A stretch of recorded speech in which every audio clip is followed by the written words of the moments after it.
तू एका दगडावर पाय रोवून घट्ट उभे राहण्याऐवजी पाय थोडासा घसरू लागला ना की दुसरा दगड शोधू लागतोस.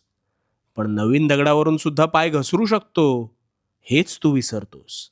आणि दोन दगडांवर पाय ठेवण्याच्या नादात स्वतःचा तोल गमावतोस. आणि मग विनाकारण विनाकारण त्या नशिबाला दोष देत बसतोस.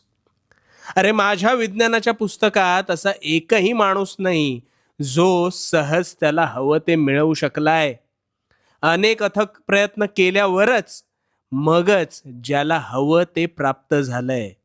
फक्त त्यांनी आपला दगड म्हणजेच निवडलेला मार्ग कठीण परिस्थितीत सुद्धा कायम ठेवला.